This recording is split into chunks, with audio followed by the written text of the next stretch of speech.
So do you think I Am Athlete's authentic? I don't think I Am Athlete's authentic. Really? Definitely not. Why not? I think it's all in your head. It's all in your head, bro. And that's bullshit. It's not all in your head. It is all in your head, bro. All right. So you think black people are gonna spend their money to travel to a city to try and get a job for something they don't think exists? I think black people will get marketed something that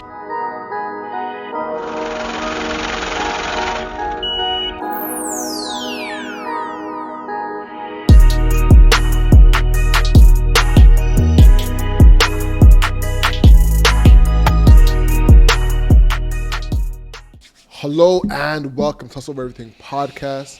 This is a podcast where we receive stories, tips, and tactics from entrepreneurs who have done it. I'm Alex. And I'm Ono Sinde. Let's get it. Today, we have a wild card. You know, we're just chopping it up. Make sure y'all get your content every week. You know what I'm saying? What do you think is the most authentic brand right now? Most authentic brand?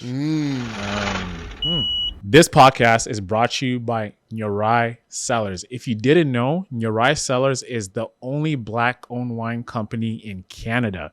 Right now, I'm holding the rosé, the 2021 rosé bottle. This drink is amazing.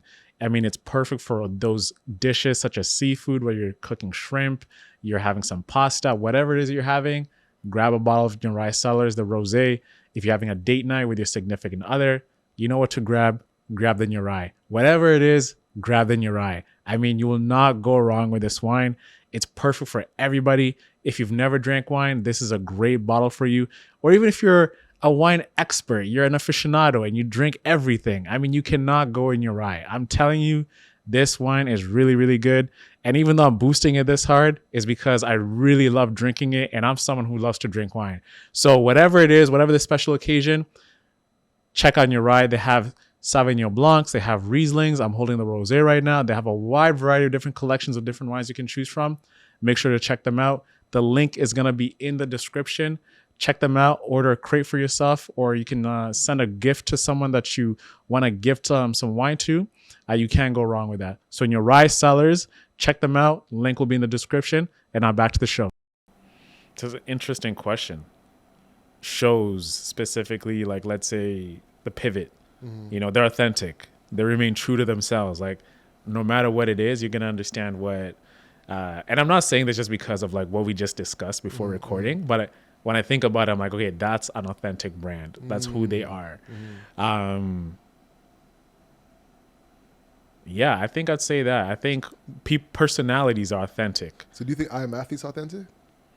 I don't think I Am Athlete's authentic. Really? Definitely not. Why not? I mean, look at what Brandon's doing, bro. Like, you guys start talking about football, and then you start talking about you're going on a NASCAR track when everybody came to discuss why they actually, and then you're doing this I am athlete, I am Miami, I'm everything. You're trying to expand too quick. So you're chasing the money when the audience really craves this one thing that you do. Yeah. Right? You're mixing up the whole menu. You're mixing up the whole buffet, but the star of the show is this. So you're causing a lot of distractions. Yeah. No, I completely agree. I think I Am Athlete has definitely fallen off over the last few years. And it's tough, you know, because they were rocking at one point. Yeah, they were the darlings of, you know, podcasts coming out during the pandemic. So do you think advertisers should impact how content is created? No, not at all. But even like if you can get banned, like for example, should Fresh and Fit care about them getting banned off YouTube? I think they should care, but there's something called like brand equity that you have built over time to get banned on YouTube, right? For example, they built so much brand equity by being extremely polarizing with the things that they spoke about. It was so refreshing seeing them with a group of girls around a table and having real authentic conversations around dating and what particular guys feel. Because when you look at guys, there's the good guys, there's the fuck boys, there's the prim and proper guys. There's a group of different guys that you can have on the spectrum.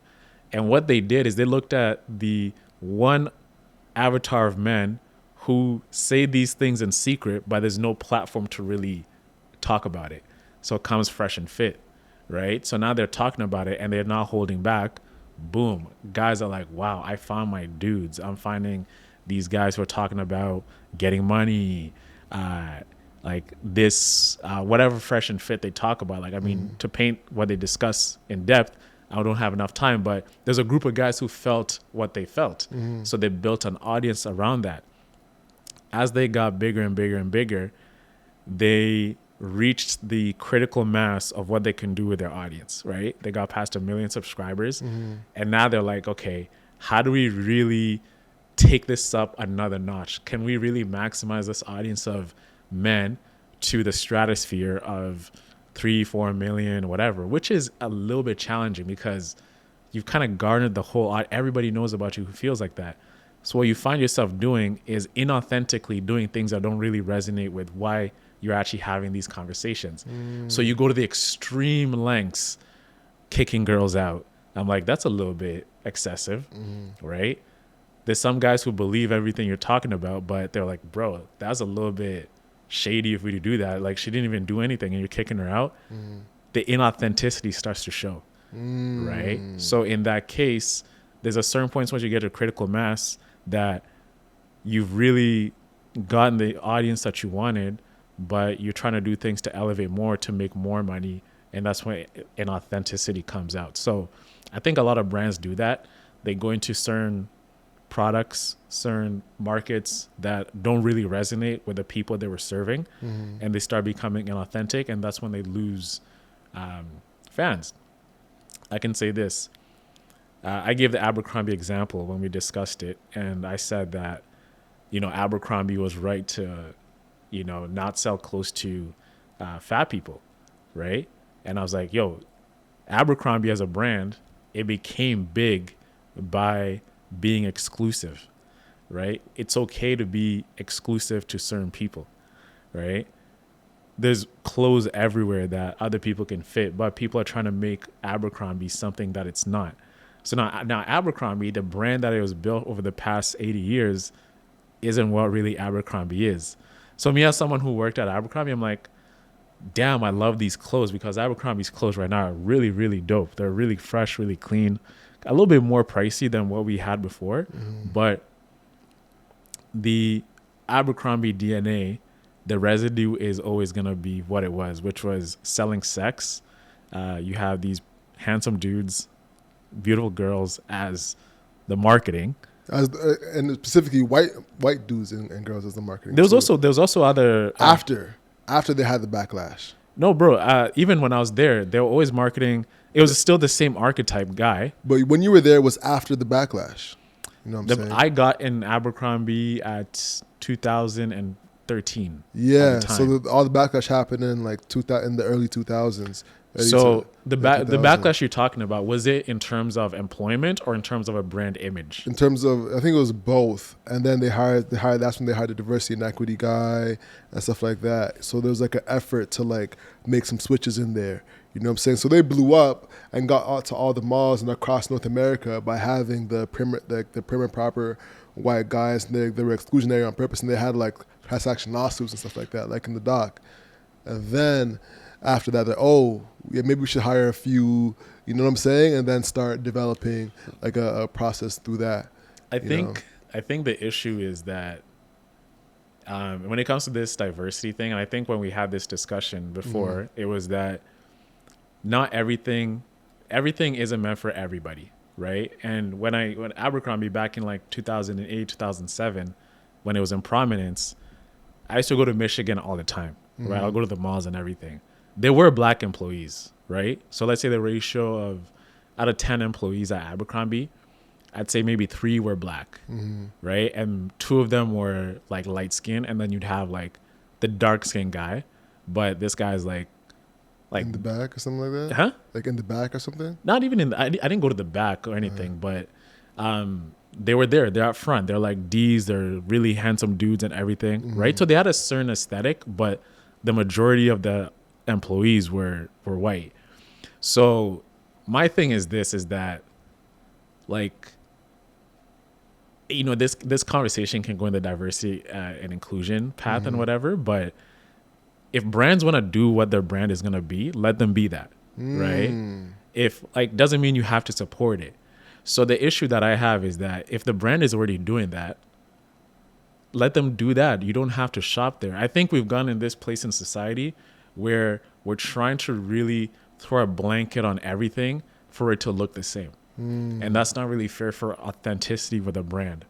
If I'm a brand and I want to serve this particular audience, and I'm going to exclude this audience by maybe economically upping my prices so they don't have it, I'll do that.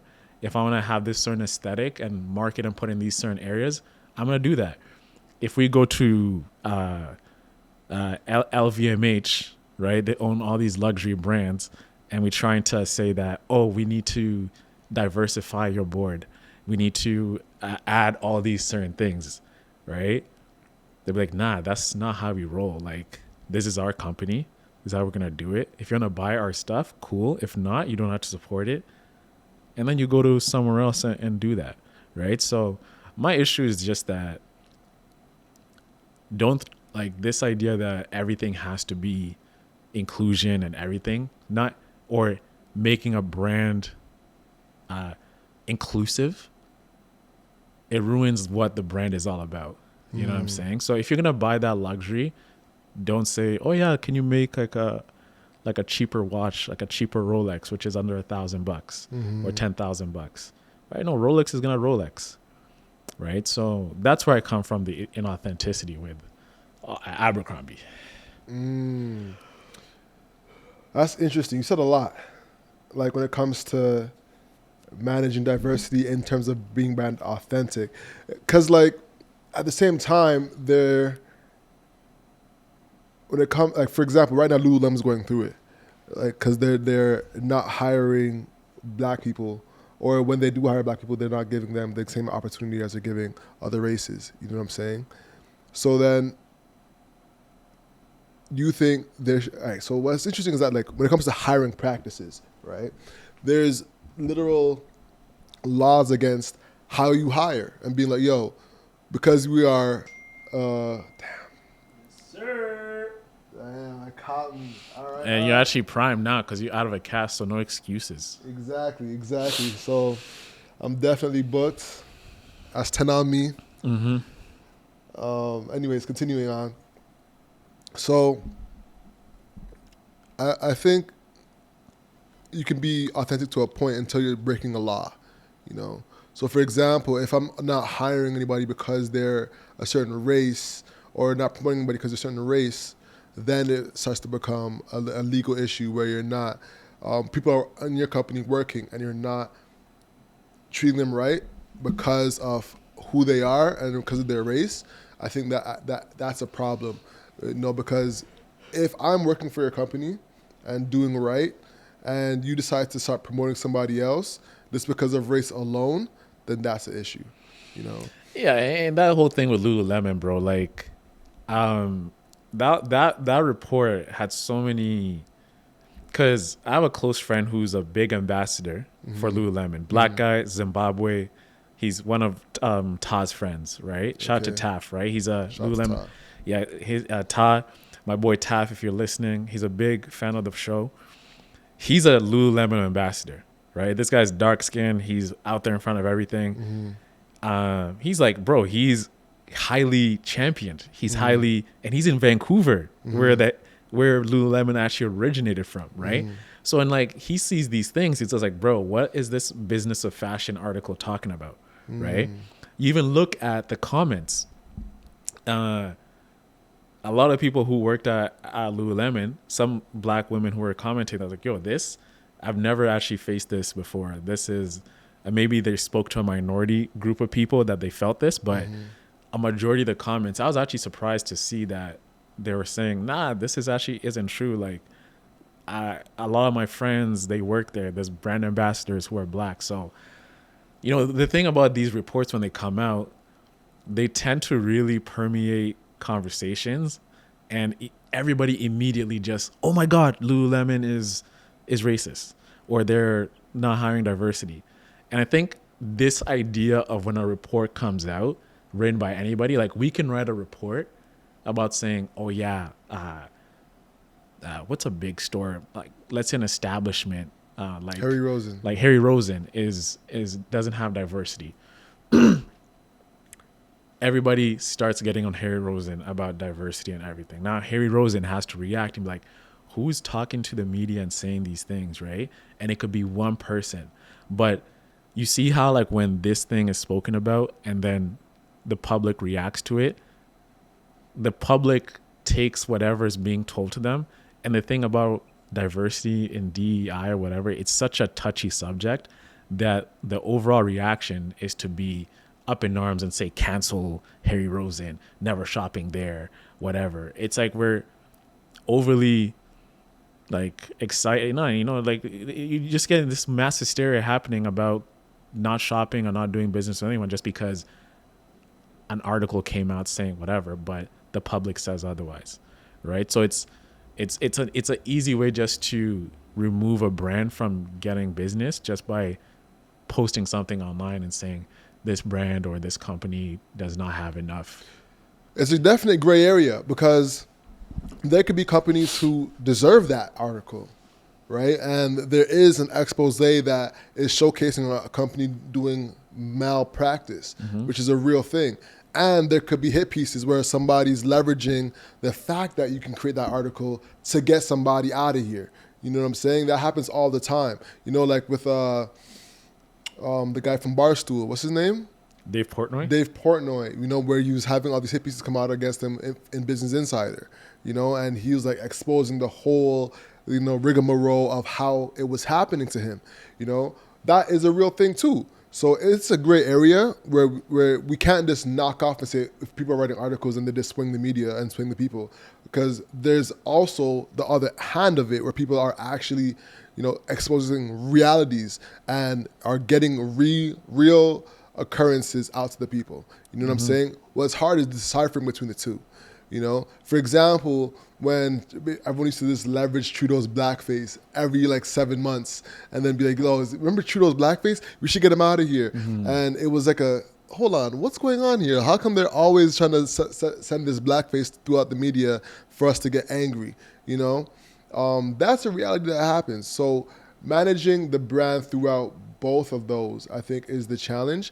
But then that's where your equity comes into play.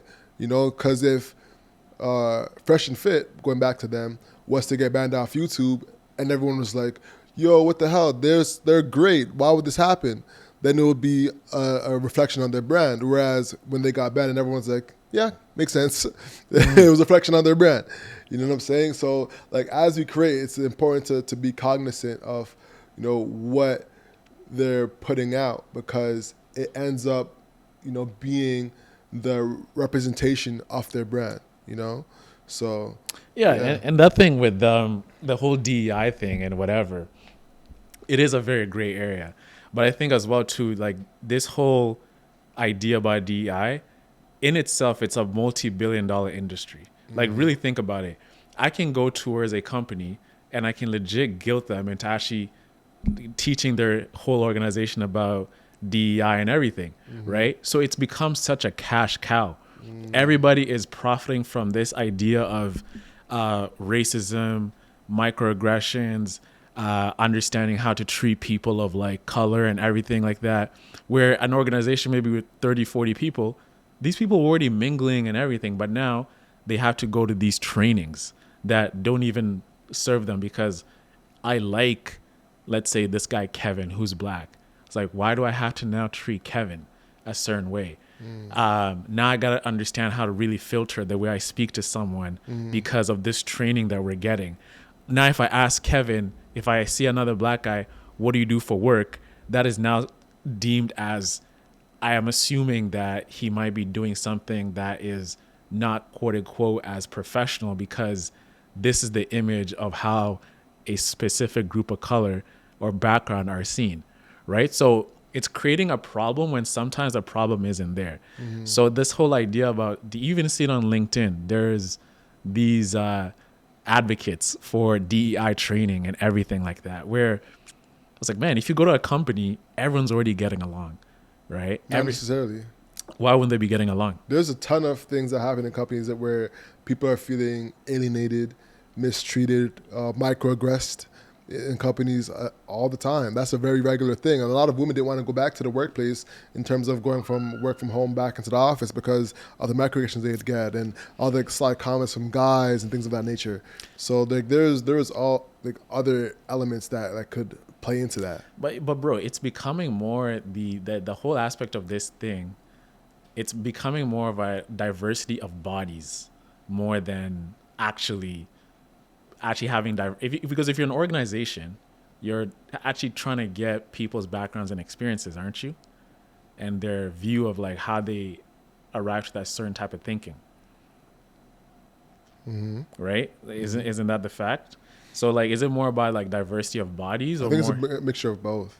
Why is it a diversity of bodies? Because you need the Pepsi shenanigan can happen when you only focus on one form of diversity. You know, let's say diversity of thoughts instead of diversity of the people that are in the room. You know, when you go to approach marketing campaigns, you know, initiatives, you know, having a diversity of both thought and body, you know, allows for a holistic view when it comes to moving as a business. And it's, you know, it's a capital positive, you know. So what would be, if you were to bring a diversity of bodies, what does that add towards like the company's approach and strategy and what they're trying to do? So there could be basically, you know, everyone has their own experiences. And I think having diversity of bodies could add to the experiences that come with, you know, the diversity of thought. So, but in a business sense, like what does that look like?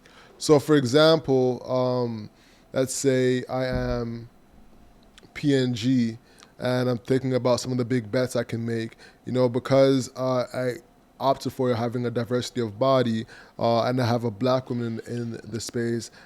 She can attest to the growing trend of women buying hair products at 45% more than regular and say, hey, maybe we should have that as a big bet versus if it was all white women in the space, they might not see it as much because they're not paying attention to the numbers in their specific experience, you know?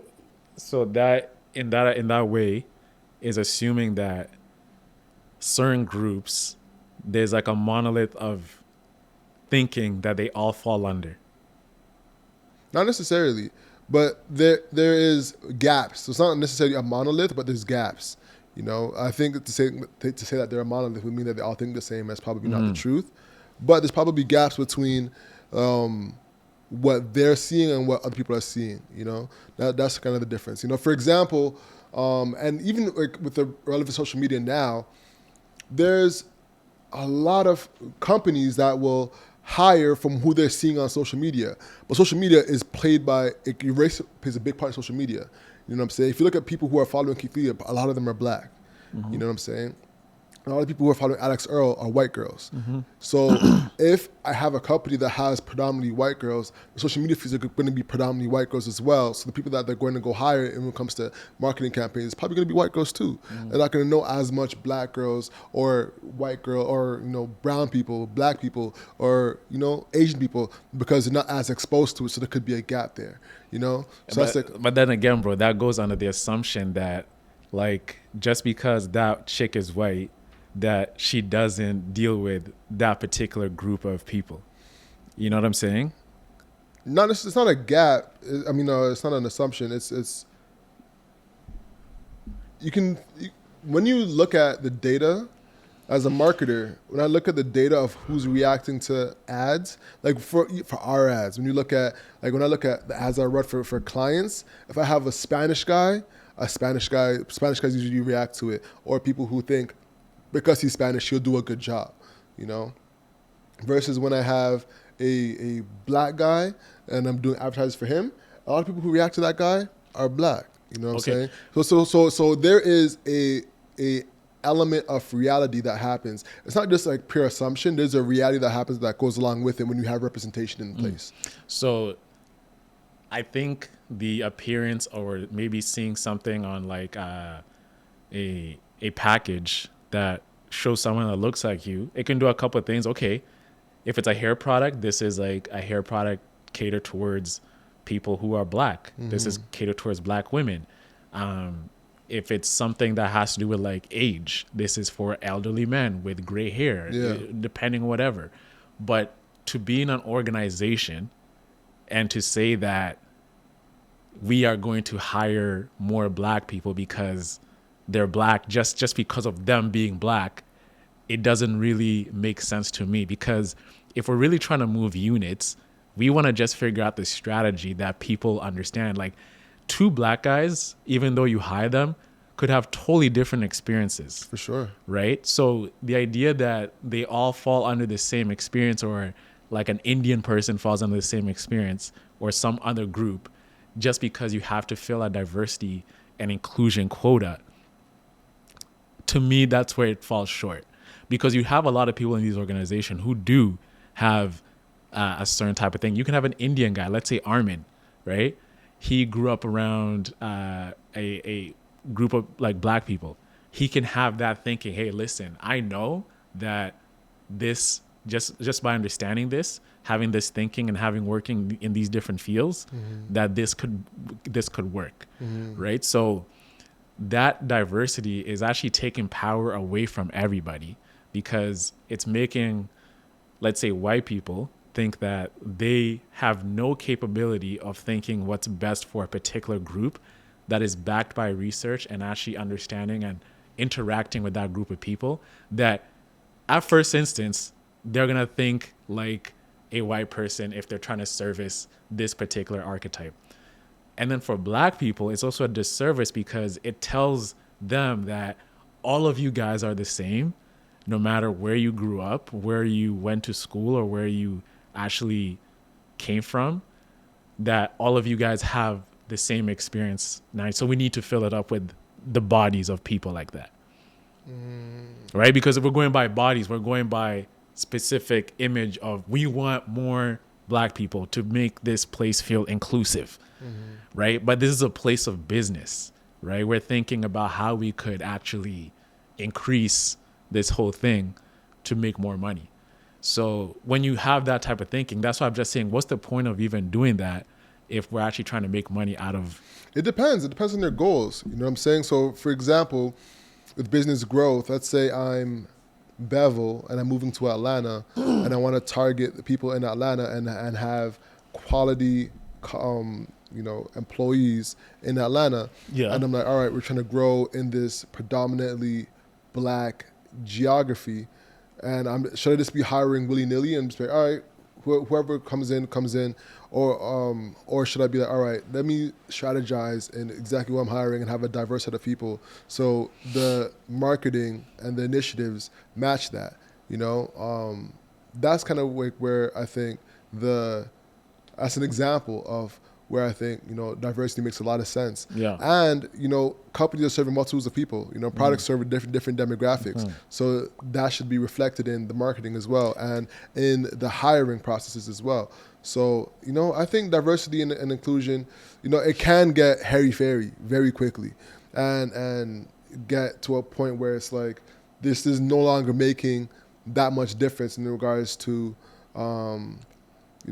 actually adding to business. But it does add to business as well, because there could be opportunities that are not seen from from hiring one predominant race. Because a lot of times, unfortunately, that's what happens, in a lot of companies in the States, when there's like a strong difference in the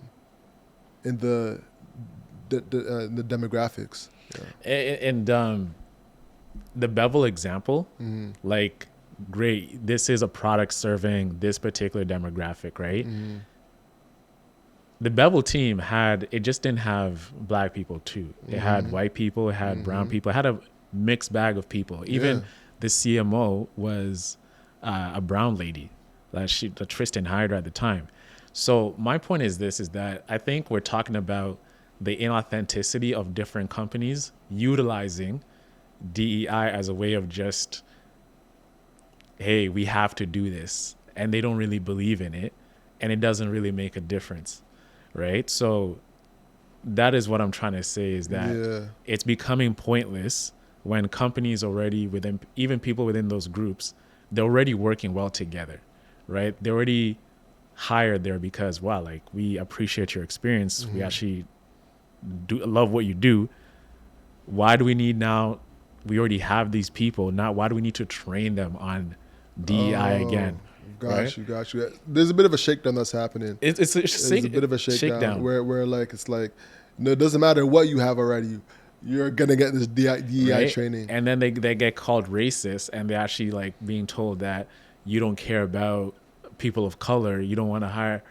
And I just think this whole like, diversity, inclusion dichotomy of things, of just like operating in that, it's becoming, even our group of people, it's such a money grab.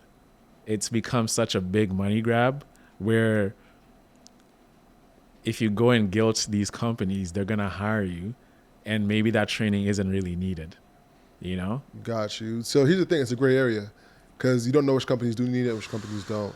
There could be a company that really does need diversity and equity training, diversity, equity, and inclusion training, pardon me. So you don't know which companies need it versus which companies don't. So you could just walk in and be, all right, well, here's what I do, so take it or not, and if you don't, then it kind of makes a statement. But if you do take it, here's the results of it, and it could be positive because you don't know what you don't know. It's a known unknown. Mm-hmm. So that's kind of like the thing with it, is that like it's a bit of a shakedown because you could not need it or you could need it. Mm-hmm. You know what I'm saying? So if you take it and you realize that, 40% of my staff actually is showing a bias towards X, Y, and Z, then your company kind of does need it, and then you need to have some adjustments made, So let me ask you this. So there's this notion that black people can't get jobs in tech. Do you see that? Like, we need more black people in tech. What do you think about that? Bro, so if we're having this discussion, I just got to add this in there because there's people who've built brands around hiring more black people in tech. Yeah. And I sat back one day and I'm looking at it. I was like, man, if I'm a developer, if I'm so-and-so, I'm very, very skilled at what I've done. I've worked at Twitter. Let's say I got a job at Twitter, and I've climbed up and whatever. Do they discriminate against talent?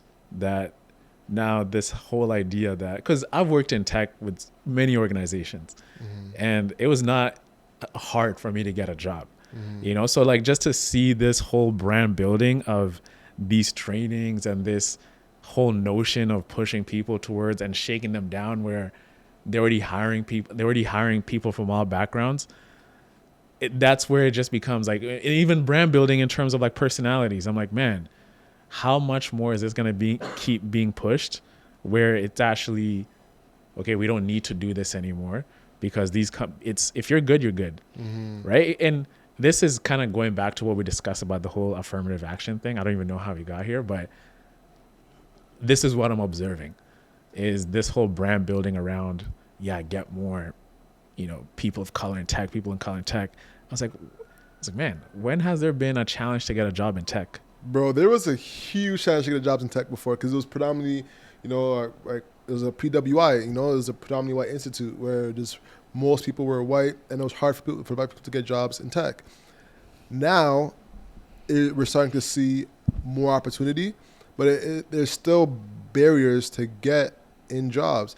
Like it's like this: there's a need for the Afrotech, or there isn't. You get what I'm saying? It's very simple. Either Afrotech makes sense, or it doesn't. And to this day, it still makes sense. You still walk in Afrotech and you're like, wow, I've never seen this many black people ever. Why is that? There's still walking into an office and being like, dang, I'm still the only black person here. That still happens. Why do you think that is? Is it because it's easy to get a job in tech and no one's just applying? Or there's certain things happening that's blocking people from getting that job? Are you asking me this? Yes. Why? So why they're not getting the jobs? Do you think people are just unqualified and not getting the job, or do you think it's external things that's happening why they're not getting that job? I think there's a whole brand and whole messaging built around black people not being able to get jobs in tech, right? In reality, the way I live it and not what I see and hear online, and based on the people around me, I have a lot of family members who work in tech, right? There's maybe 2-3 people, but then you have to see what's the population of people, of black people too, right? So to say you walk in a room and to see out of 10 people, you're seeing at least 40%, based on the population, at least 40% of the staff is black, is very rich to think like that. Because as it is, the population of black people is already small as it is, right? And then the population of black people in STEM is small as it is. So when you look at the numbers like that, the people who are black and are in STEM tend to end up working in tech as it is, right? So me in working in tech at Vidyard, Clearco, Alida, Google Teleperformance at the time, there was black people in the company too, and these are tech companies out of Waterloo, Clearco, Michelle Romano, and Dragon's Den. So I'm like, man, the reality that I live in and what I'm being told, I'm seeing that this whole idea of, black people in tech and everything like that is more of like, it's becoming a movement more so. More than an actual reality of what actually exists in the market. Right? So look at Morgan. They've built a brand and have capitalized on this idea that black people are not getting jobs in tech, right? And I think as the numbers move, more and more people from all walks of life are working in tech, because tech is tech now. Like that's what companies are essentially now. There's more tech firms emerging because of the technology improving and AI. Now, before it used to be easy to build an app. Now, an app, when you say, I'm going to start a startup, well, you're going to build an app, okay? There's millions of apps that exist. Like, what's going to make a dent? It's not like opening an e-commerce store. That's what an app is now. So are you saying that there's no need for Afrotech? Essentially, there's no need for Afrotech, bro. There's no need for Afrotech. Right? It is for what it serves as a place for job seekers, right? I think the essence of what do you mean? It's easy to get a job. It is easy to get a job, right? So what I'm saying is that it's you can take any conference and look at Collision, Web Summit, right? You can go there and network and get a job. Like, we can go there with our experience and network and shake hands, and we'll get opportunities. What Morgan and them have done is they've put a blanket over a conference and marketed it towards black people. And the pain point is that you can't get a job. But I was like, I went to Afrotech. I came out of Afrotech. I applied to Vidyard, Clearco. I got these gigs without the need of or help of an Afrotech to help me get it, So is it a pill or is it a vitamin? This type of conference. That's my issue. It's the branding that has been sold to us to feel as if that us, as good as we could be, there is still a challenge that you'll face in getting a job. That's the marketing towards me. But the reality I live in, I've never felt that friction towards getting there. So that's what I'm feeling like. And they've built a business around it. Right? A for-profit business around it. So if this was actually about caring for black people getting a job, why are you charging me to come here and do this? I get you got to make money, but it should be like a not-profit type of thing. The city of San Francisco, the city of, or let's say Sand Hill, these Sequoia, all these venture capital firms are backing it to help people. But no, they've built a whole media company around black struggle.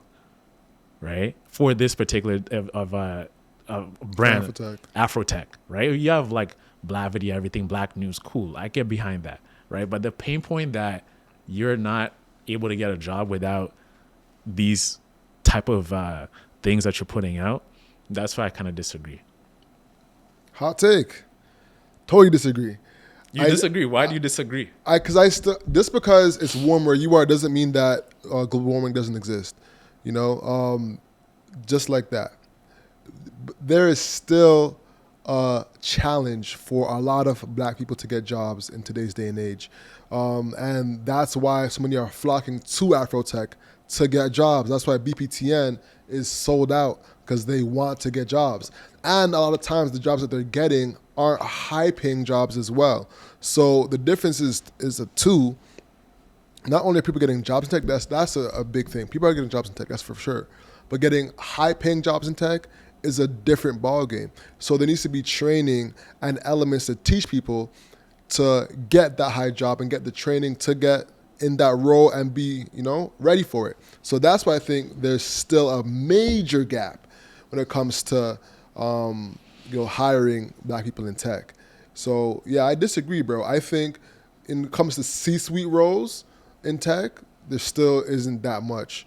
There's a finite amount of C-suite executives in tech. We can probably name like 10 to 15. But then if you want to run down white people or Asian people, the list goes on for quite a bit. So there's still a major gap that needs to be filled. And I think Afrotech is on the roll. They're getting a bit distracted right now from all of the parties they're throwing. Shout out to, our guy, Charles and Shireen.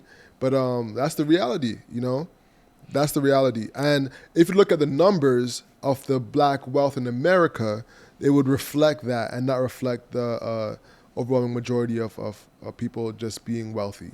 Otherwise that would be the case. Mm-hmm. So is it more of like a cultural thing within ourselves, or is it an external thing that exists that is holding us back from attaining these positions or being in favorable positions to be in those places? I think it is probably a combination of both. I think there is cultural elements, but I think it's predominantly this training. People that want to excel, they'll find the ways to excel, and they're just looking for an opportunity. It's just that simple. Right now, I think is very popular is people job hopping. Because I actually heard this phrase that was interesting.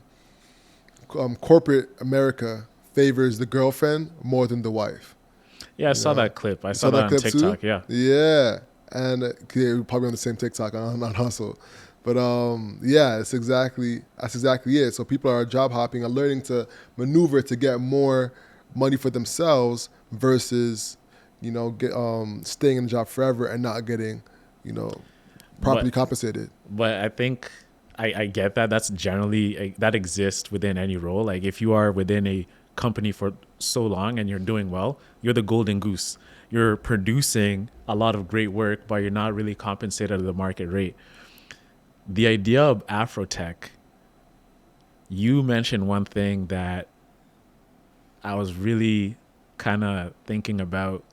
Does that make sense? So you're saying there's a need for Afrotech because there's not a lot of people in C-suite. One in C-suite, for sure, and in high-paying positions in tech. What defines a high-paying position? A high-paying like for example, I could be a developer. Okay. Why would I get paid less if I'm a developer? If I have the skills to be a developer and I'm coming in at market rate for a Python developer, that is a very high-paying role, right? And I have experience being a Python developer. Why do I need to go to Afrotech? Because there's a discrepancy in me getting a market rate for a Python developer. I can break down exactly why. One reason why that person might need to go to Afrotech is because of their name. The data shows that somebody named with a stereotypically black name will get less opportunities versus somebody with a white sounding name. And that's an unfortunate reality when it comes to hiring. We talked about this before. We did. In affirmative action, and we confirmed it already. So and on that point, right, I'll let you continue. So would that mean that every person with a black sounding name those are the only people that should go to Afrotech? Not necessarily, but that's one case for it. Okay. They know that there is some barriers and there's people who stereotype in the hiring process. So to get around that, you go to a place where there's specifically no stereotyping in that hiring process. So out of let's use a round number, 10 people, 10 black people. How many of them have black sounding names? I have no idea. All right. But if you were to put a guess to it. For the sake of the example, let's Yeah. say 8. 8 people. Let's say, okay, yeah. All right, so 80%. So 3 of us are in here. 3 of us will be 80%, like over 80%. So two of us will Yeah. not get a job out of the No, 3 no. of us. So 2 of us will not. So Alex Whitfield. Okay. I'm blind to seeing what Alex Whitfield looks like. You're black, but Okay. your name is very British. Yes. Isaac Bob. Yes. Isaac Bob. Very British sounding name. Mm-hmm. Owen Osinde, right? Irish. Owen, Irish name. Irish white name. Osinde, you can distinguish either that being a Nigerian or Kenyan name if you are from Kenya. But you have to be educated to know that. Like, off But the top, you might not know. But you look at that, you'll be like, okay, that's a very African sounding name. No, right? not at all. For everyone's looking at it, it's saying Owen Osinde. It's like Owen sounds Irish. Osinde, I have no idea. But at the end of the day, you'll know that's like someone from like a not the typical Canadian American background. That's like a very ethnic name. I don't know. Honestly, when I first heard your last name, bro, I was like, I have no idea where you're from. I don't know if you're black, white, African, from Australia, you know? Osinde, mate. Osinde, it could be anything, but it does not sounds agnostic. It doesn't sound white though. That's what Yeah. I'm trying to say. It could be anything. I could be Spanish. I could be whatever. But 2 of you here are black, and you don't have the typical sounding black names, which is, let's say, Jamal or Tyrone or Sure. something like that within Sure. the ties of the world, right? Okay. Tyrell. Okay. So that's what I'm trying to say here. Even in our own space right here, look at even our boy Kyle. Okay. He's black, doesn't have a black sounding name. Okay. Which other people? What are you getting at? What I'm trying to get at is that you're saying that these. That's just one example of a barrier. Okay, You know what I'm so saying? but the barrier of like it's such a small That's not true. drop. That's not true. That's not true. If you think about going to America, there's a huge percentage of black people with black sounding names as an example to this point. But there's other aspects of it. This could be people just looking at you and come to conclusions. That's reality too.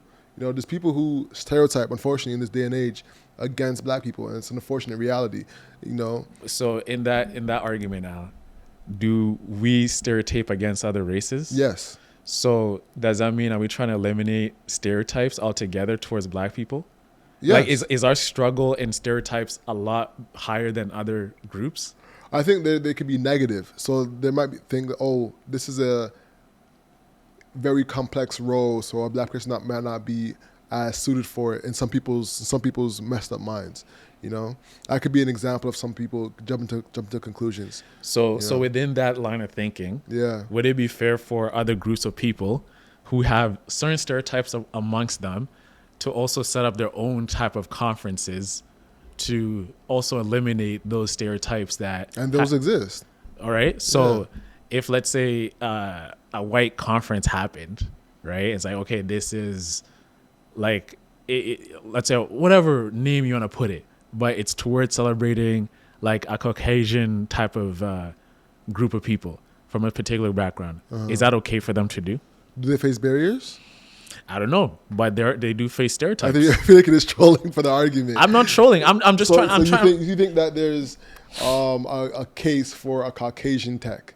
Sure. If because what I'm saying is what the barriers that we think exist for us. Yeah. I think You think it's all in your head? it's all in your head, bro. And that's bullshit. It's not all in your head. It is all in your head, bro. All right. I think that's where. Because, bro, like where I can speak for myself. We can go to any of our boys, our friends who are very successful. I can talk to. I mentioned Ta. I mentioned my boy Andrew, my cousin Fred, Ernst & Young, Microsoft, IBM, right? What these guys went to school, got their masters, performed well in school, were at UFT, prestigious school, and they got these gigs. They were campus recruitment. What barriers are they facing, bro? So, listen, that is one sect of guy. There's a whole other sect of people that have barriers when it comes to getting jobs. You know, what was their brought up see like? You know, did they grow up in 2-parent households? Did they grow up in single parent households? Did they grow up in the hood? Did they have opportunities to properly, get educated?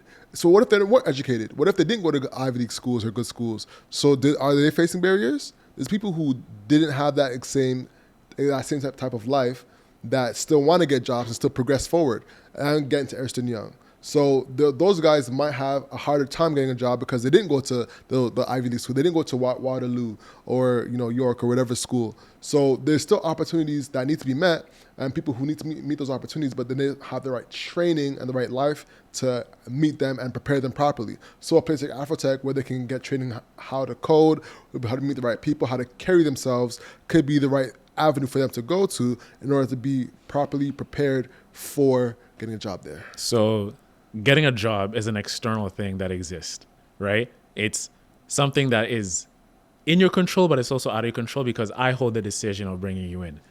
One thing you mentioned is the training, the broad topsy, where they are, like and stereotypes, and whatever, and essentially that. So, is it more of an external thing that is against you because all those things sound internal within how you vocalized it? 2-parent household, right? Training, schooling, right? All those things, all decisions that you kind of come up with and you have to govern yourself towards those things. So is it an external thing still, or is it more of like, yo, the way you grew up, the way you are, and the way things are, your broadtopsy, your training and everything, those are all external things that exist within the way you are as a group of as a group of people. So my point is you brought up that. I gave you an example. 2 of my friends, my family members and friends, Waterloo, they could have had a single family, a single parent household, like one dad, maybe a mom or dad, but they still got to where they got to, right? Even regardless of their race, of their background. So what you're trying to say is that 80%, the number you said, of Black people face those barriers, which is false to me. Because I just gave you statistics of people around us that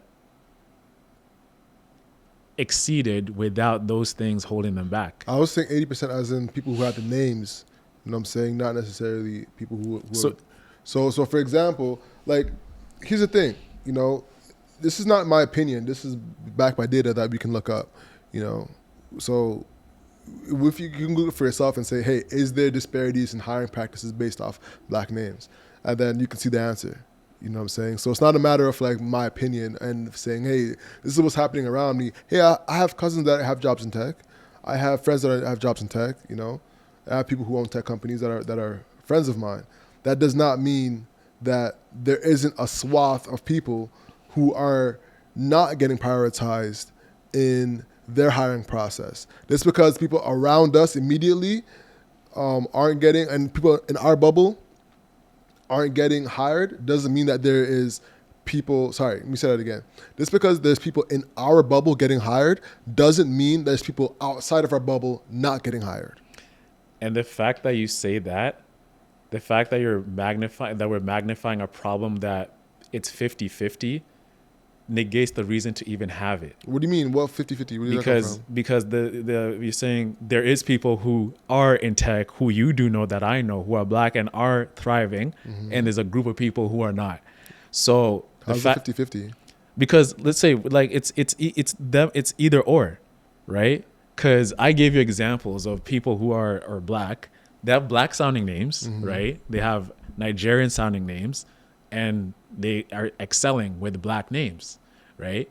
So the fact that we can have that and still succeed, and then we can have this group of people, diminishes the whole idea that it's about race. That's what I'm trying to... What do you think it is? Black people are just lazy? Is that what you think? I'm not saying Black people are lazy. So what's the crux of your argument then? The crux of my argument is that we're creating these pillars and all these different programs to enforce this thing that, hey, you need these things, you need that, but in reality, you don't really. There's not a need to really enforce those ideologies when the reality is like, if you go to school, if you work hard, you can get a job regardless. That's what I'm trying to say. Because so there's no barriers essentially. There's no barriers. Got you. There's no barriers. Like even though data says differently. What's the data? Like the data, even though the data, they could be data for hiring Asian people. They could be data for hiring Indian people, right? But to create a whole conference around it as a big problem, that's where I think it's becoming more of a cash grab now than anything. It's easy to bring black people together and tell them, you are facing this and you are dealing with this, therefore you have this problem. When in reality, even if you do have that problem, the problem does exist, but it's not as big as we're trying to make it seem, that where we need to have these conferences, these groups and everything like that. Because it's just like, it seems like we're deluding ourselves of thinking we can't win without, I'll say an Afrotech, because that's like the well-known thing. You know what I'm saying? You can go to Afrotech to connect with people of the diaspora.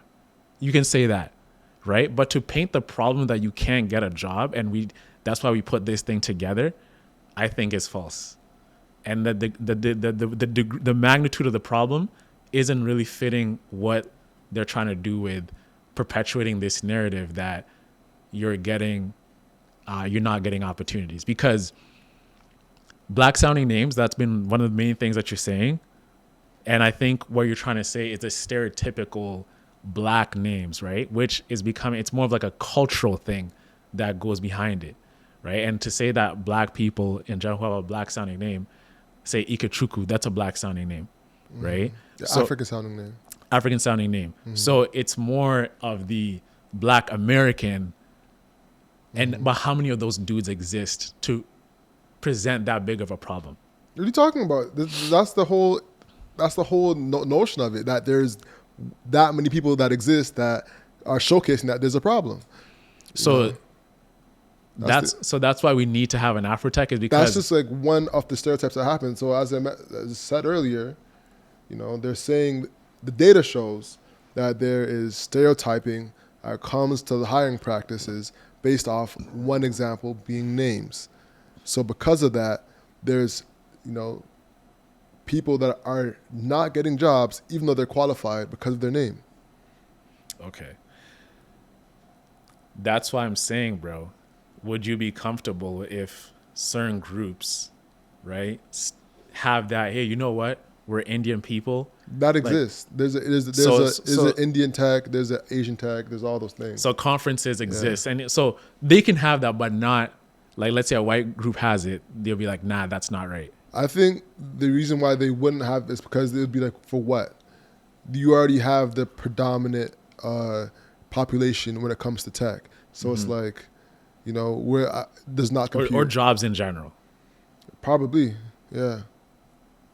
Huh, that's interesting. So I think that's where people are coming from. But the pendulum might swing. There might be a Caucasian tech that comes in 2030 or something like that. But only God will tell. So to summarize, you think there needs to be an Afrotech because of there's guys and girls with black sounding names who have struggled to get jobs. And even though as one of the issues, one of the barriers that comes.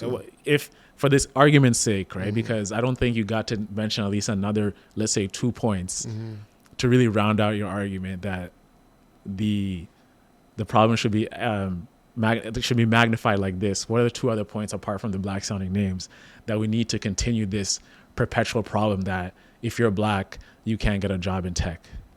It's not that you can't. It's that there's barriers. But bro, what barriers though? Like I just mentioned one, which is black sounding names as one. Looking at judging a book by its cover is another one. There's times where people will look at you and make assumptions based off where you live, for example. Like I brought up the example in our affirmative action episode where I mentioned that I was from Malvern and immediately was written off in a job interview.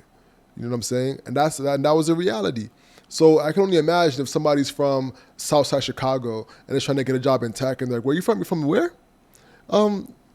Thank you for coming. So there could be opportunities that we're not privy to because we're not deep in those systems to see it and visualize it because we're up here in Canada. And bro, that's what I'm saying. It's more of like an internal issue than an external thing. It's a cultural thing, right? It's not an external, you can't get a job. It's more about the things that are within our grasp of like, yo, what are you doing in terms of like growing up to be in the position to get these jobs? Why are you finding out later on and why you're not finding out early? Right? That is the thing. So it's an internal thing that exists within culturally that it becomes a problem later when you're older, that you see these things. Like for the Malvern example, right? If you told them, yo, I grew up in Lawrence Park, right? So you're a black kid who grew up in Lawrence Park, and I'm the hiring manager. I'm like, oh, rich kid? Well, I'm certainly not giving you that opportunity, right? So that rich kid or someone who grew up in that area can't get there, even though they were in a favorable opportunity. You're like, yo, I went to school, I went to private school, I did whatever, and now I'm being denied opportunity now, right? So the person who's sitting in the chair hiring, it's their way of it could go either way, bro. That's what I'm trying to say.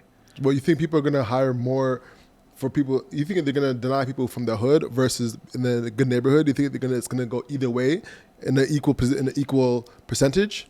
Bro, it depends. If the hood is very general, right? So you say, hey, look, I grew up in South Side of Chicago, right? That's where my family is. I went to University of Illinois. I graduated with a degree in computer science. I worked late night hours to put myself through school. I graduated in 5.5 years, but I still got my degree in computer science. I did all I can to take internships. I built side projects. All right. So now you're moving the goalpost. I'm not moving. That's exactly what we do. Because we're just mentioning of having the exact saying of, hey, we're from this neighborhood. But, hold on. Nope. But dog. Nope. The south side of Chicago, bro. No. I specifically mentioned in the interview where I mentioned where I was from, I got written off. So that was before, and that was before mentioning all of the schooling. So I'm saying in the one instance of mentioning where you're from and versus mentioning where you grew up, as in Lawrence Park, which is a rich neighborhood, versus Malvern, a poor area. Not in terms of what school you went to and how you get good grades. I was talking about the one factor of the neighborhood. That's it. Okay. So let me ask you this then. What's up? Why am I in a job interview if I don't have the qualifications yet? I wasn't saying. I was saying the reaction of getting written off based off of the neighborhood that they grew up in. So in that matter, we go through the whole interview. I'm like, oh, Alex, where did you grow up? I was like, oh, I went to the South Side of Chicago. I grew up in the South Side of Chicago. Yeah. So you have seen. Let's say I go back to the example I gave you. I did everything I could. I gave you all my credentials. Then you hear South Side of Chicago. So this interviewee person is just gonna write you off. That happens. That happened to me. How many times has that happened to you? Once is enough. Once is enough to cause a whole problem? Once is enough to. If it happens to me once in the job experience, that's more than enough times. Okay, just one time. One time is more than enough. All right. Period. So what does that mean now? So now that it happened once, what do you do moving forward now? I still progress forward. Yeah. Don't get me wrong. Okay. But if it happens to me, that means it could happen to somebody else. Okay. So if it's happening to other people, that means that there could be a systemic problem when it comes to hiring and judgment when it comes to hiring people, especially people of color. That's the thing. So hold up. So the crux of the argument is saying that there's no barriers of entry when it comes to jobs versus there is barrier of entry when it comes to jobs. Listen, when it comes to hiring, people have biases. It's just the reality of life. So if the predominant population is a specific race, then there's going to be biases that come with that. So having opportunities to negate those biases are helpful to the people that are being stereotyped in this example or in reality. Point blank period, bro. All right. So let's work towards wrapping up. You got to wrap up. I just want to reiterate what you said. just the fact that you grew up in Malvern, Malvern, immediately disqualification. On one time, that's an issue that happened to you. So it's not even a race thing now. It's become a location thing, like where you grew up, like Southside Chicago. No, it's going to be a bit of both because they're going to look at you and think a black person from, they're not going to think white person from. Okay, so if it's an Indian guy in Malvern, what about that?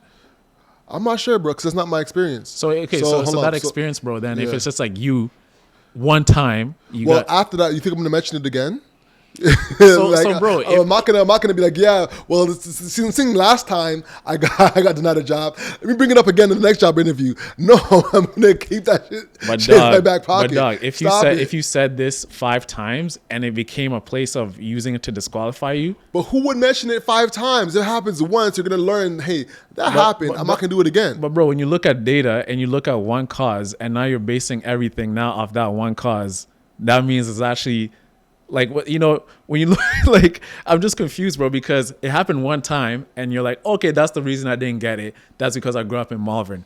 That's an internal thing that you're internalizing. Definitely not. So Definitely bro, not. That's an assumption.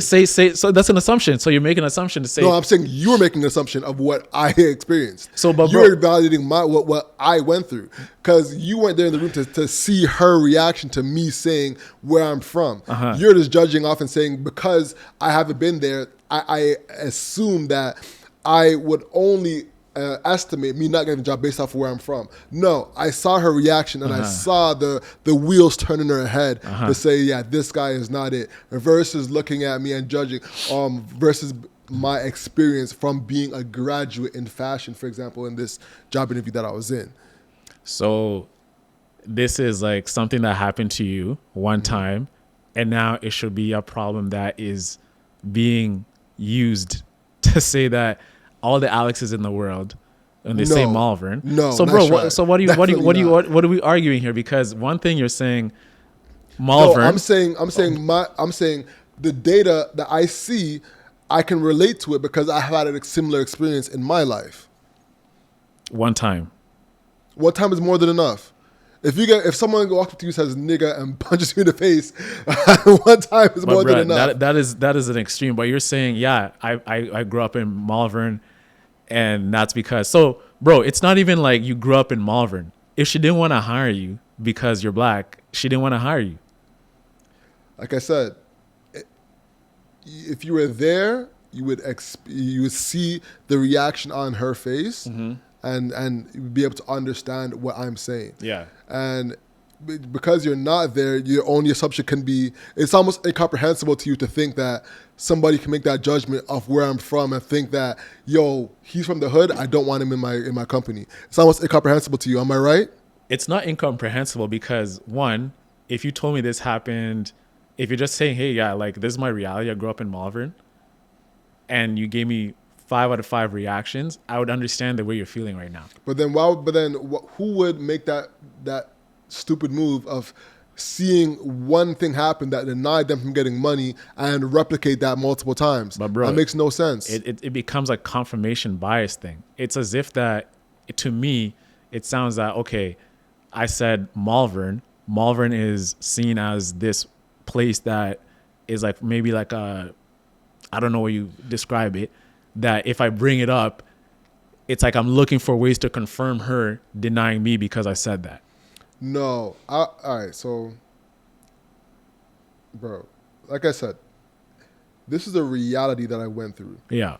And like I said, it sounds like it's incomprehensible to you to understand that I actually got denied a job because of where I'm from, And I think that's where you need to think, hey, what if Alex is telling the truth? I'm not saying you're not telling the truth, bro. I think the bigger thing I'm trying to say here is that although that did happen, although that was an instant that happened, to make it seem as if every person that you're going to have a conversation with who's in a hiring position, regardless if they might be out of Toronto, they might be you're interviewing for a remote position somewhere around the world, they don't know about a Malvern. They just know Toronto. Of course. Right? That's not going to happen, right? So to carry this thing as like as a way to confirm that this black people face racism all the time is it to me just doesn't make sense. I'm not taking Gotcha. away from your experience that you felt that, Yeah. but just to blanket as if like every black person that says they're from Malvern or where they grew up, that the person who's hearing that immediately, without a shadow of a doubt, is gonna just assume this person is this way. Yeah, that no. What you're saying is so flawed, because that is looking at one specific instance. There's multiple variations of that can happen. That is looking at one specific instance. There's multiple variations of that can happen.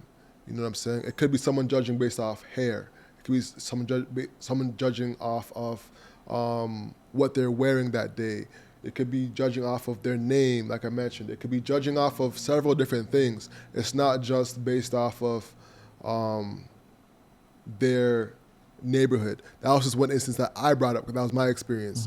You know, so there's multiple ways for the cookie to crumble, but the cookie still crumbles. And the front like it doesn't happen.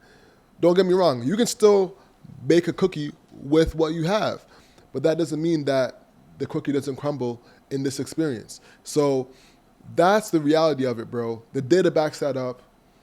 So like, that's just the reality. So to think that there isn't black people getting jobs in tech would be a farce. You know what I'm saying? There's black people getting jobs in tech every day, but there's also black people getting denied jobs in tech every day. And when it comes to high-paying jobs, C-suite executive jobs, there's still a big gap in the market. You know what I'm saying? And on that is that although black people are not getting jobs, and they are getting jobs, there are other groups still not getting jobs too. So it's not a black people thing. It could be, in that argument, bro, because even though they're not getting those jobs because of those factors, the stereotypes, the way you look, the way you dress, that also exists within other communities and groups. It's just not a black thing, right? But what I'm driving at is that we've... Hold on, so just not a black... So it is a black thing. Huh? So it is a black thing. I'm just saying it does exist. It does exist. But to exacerbate it as if it's like a major problem and utilizing every confirmation bias to say that happened because so why would people go there? You think this is marketing? Is what you're saying? That's what it is. Got you. It's become a cash cow. Got you. This whole thing about diversity and job hunting because you can't get a job in tech because you're black. So you think black people are gonna spend their money to travel to a city to try and get a job for something that they don't think exists? I think black people will get marketed something that is for black people, and just because it is for black people, the exclusivity of it, of black people wanting to come together, they'll go to it, right? Anything you do to market towards black people, they'll get it. This whole thing about financial, look at what EYL is doing. They're taking financial education, they've marketed towards black people. And I said this in a couple of pods before. It's not like you did not know about investing. It's not like you did not know about this and say, yo, we didn't know about these things, as if it was gatekept. No, internally, culturally, you were not really bringing these things up in the household. So it's an internal thing. It's a group thing. And we're marketing as if that there's someone out there who's denying us these things, right? Before Afrotech existed, black people were still getting jobs in tech. What they noticed is that, whoa, there's this problem that exists and there's like a way we can create a brand around it to bring black people together, but make it positive. And we can utilize history, we can utilize everything to really prove our point, and we can make money out of it, right? And there's never been anything like that before other than like BET or BT and other states. Black Enterprise 1, right? So you look at that, you're like, man, this is kind of an outdated thing. The new generation doesn't get it. Let's create something that resonates with the younger audience, that's more fun, that's more edgy, and let's now create this thing. And what's the problem we're selling is that, yes, white people are taking over tech. But if we look at closer numbers, how many kids are taking these STEM classes? How many kids are doing those certain subjects things? How many people are learning about entrepreneurship with tech, right? So it's an internal thing that comes from our families, our parents, the things we prioritize more. Internal community thing. It's an internal community thing. Gotcha. It's So not an that- external thing that because you have a black sounding name, that is like one of the major factors that you're not getting a gig. Even though data shows that. So then there should be events for like the community to come together for them to like network and figure out how to train each other so we can get jobs in tech. You can do that, right? Like but kind of like Afrotech. But the thing about Afrotech is this: is you're selling the idea that this is a problem that exists. If you tell me, yeah, all black people together, like communally, the Jamaicans are getting together, the Ghanaians, the Nigerians, the Kenyans, and we're all talking about networking opportunities. Cool, right? But it's not with the idea in mind that we can't get a job because of our race. And the fact that we can't get a job. There's a difference between can't and barriers. And I think that's the big thing that like we need to differentiate. Can't is saying that we can't because we're not qualified enough. And barriers is saying we are qualified, but there's barriers. But how big are those barriers? That's what the data's showing. There's barriers. I'm not sure how big they are, but they are there. But the barriers you've mentioned are the name. Okay. Right, which is stereotyping. It's stereotyping. Yeah. So it's stereotyping, and in general, is stereotype. Yeah. You can stereotype other people. Right. We're focusing on black people getting stereotyped. But if stereotyping is a thing, stereotype exists in multiple ways. We do it For sure. as When a way we of get stereotyped, other people get stereotyped. it's stereotype. For sure. Exactly. So if that's the argument, like it should be, because I'll see a Chinese name, I was like, oh, I don't want that. Oh, I see an Indian name. Oh, I don't want an Indian person. That's why there's Indians. That's why there's women in tech conferences. There's people that have conferences for their barriers. But the fact that barriers exist, bro, the fact that we're having these things, it's this idea that we'll remove all barriers. But even as much as are aware of the barriers, you're still going to stereotype. But then that means there should be spaces for those barriers to be lowered. So that's exactly the But the thing is, this is an internal thing. You can never measure stereotype radar. Like just because I went to that thing, oh yeah, I'm not going to be any more stereotype. I'm still going to stereotype in many other ways. But the whole point of it is to have people that have lower barriers so they can get into that job. And the barriers you presented to me don't seem like big enough barriers based to you. It's not to you, but bro. But the data shows differently. But what's the data though? Show me what's the data that shows the names. We talked about it.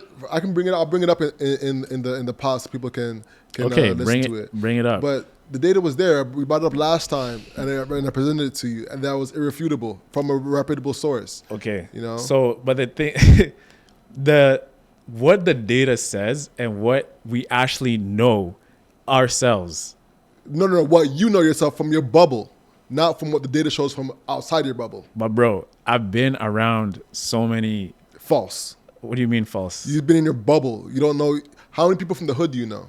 So this is the hood problem then. Not necessarily. It's not a black problem. That's just one population. Bro, it sounds it's a hood problem. It's an economical thing. It is an economical thing. The hood For thing, sure. right? So it's not like a hood thing, but it's an economical thing. For example, there could be a lot of lower middle class people, but it's not necessarily hood, but not necessarily rich either.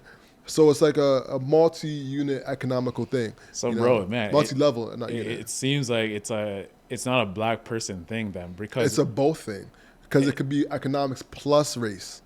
But I just showed you, even my bubble, that even though I exist as you say, my bubble, and I'm black too, that not even that's my problem. I should still believe that's my problem. Well, the data shows it. If the data didn't, then you could be like, well, here's the data, and my experience. But if the people who have the data and experience are saying, hey, there's a kind of a problem here, and they're saying, well, in my bubble, that doesn't exist, then clearly, bro. And the thing is, the fact that I can say that, right, proves what I'm trying to say, is that even though that data exists and there's multiple people who maybe they're not by my bubble, like they grew up in Toronto and still doing well, that you can still get ahead without facing these barriers every single day. 100%. Ladies and gentlemen, I want to get your opinion on it. Make sure you like, comment, and subscribe to the video.